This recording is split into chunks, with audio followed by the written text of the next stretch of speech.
Jesse Lang, and I'm going to be redoing my second speech over the Thailand themed semester. In the previous version of this speech, I did not organize my points well enough. I think it could have been greatly assisted if I would have had visual aids added in, which I have done this time around. And in addition to that, I missed a citation towards the end of the speech that I had intended to put in, so I added that. Also, there was not nearly enough cat. I have added more cat. Sawatika. That means hello in Thai, which is appropriate because today I'm going to be telling you about Thailand, or the culture of Thailand. I chose Thailand because, one, it's the only themed semester that I really did any participation in due to it being forced by my UE class, but nonetheless, it is an incredibly dynamic and diverse and interesting culture, and I think that you'll find it interesting as well. So Thai culture is really incredibly complex with the way it attempts to blend traditionally conservative familial values with more liberal social views. The psychologist, Dr. Sanrat Rajyadawan, a Thai native, said it best when he said that in America, you can say whatever you want as long as you don't do it. But in Thailand, you can do whatever you want as long as you don't say it. And this is readily seen in Thai society in the way they view the familial unit and individual privacy. Thai people often don't talk about their personal life with anyone outside of the family, and a lot of the times not even them. Most matters are viewed in a light that they should be kept to yourself almost entirely. Furthermore, the culture is just very outwardly conservative.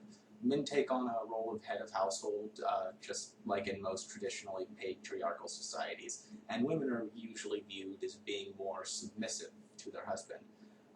An incredibly high value is placed on the familial unit, and they take a lot of pride in their food, their religion, their language, etc.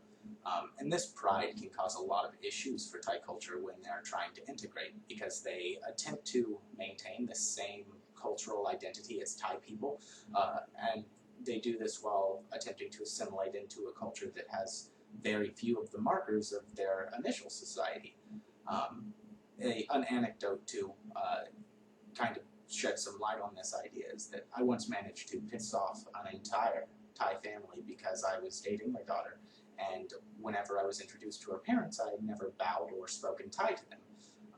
It didn't matter that I had no idea I was supposed to do these things. It was still expected of me.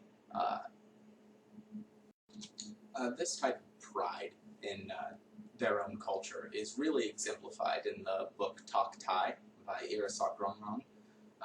It's written by a Thai immigrant and tells the story of him growing up in America. And inside that book, it tells several stories about what it was like to try and culturally assimilate.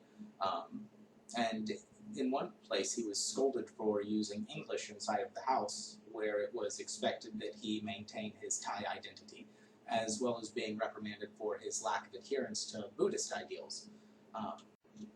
Despite the strict nature of some of their familial values, Thailand actually has some of the most relaxed and progressive social values on the planet.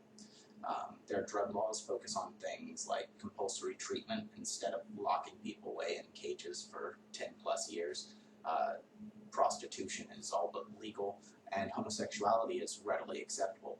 In addition to that, ThaiEmbassy.org says that they have some of the most extensive human rights laws in the world, with 7 different conventions aimed specifically at eliminating racism, sexism, and numerous other toxic forms of discrimination and violence, which puts them pretty well ahead of the curve as far as countries here on Earth go, and in some aspects even here in America. I hope that I've given you enough information to interest you in Thailand. Overall, it's a fascinating and deep culture, and there are a ton of complexities to explore there. Have a lovely day.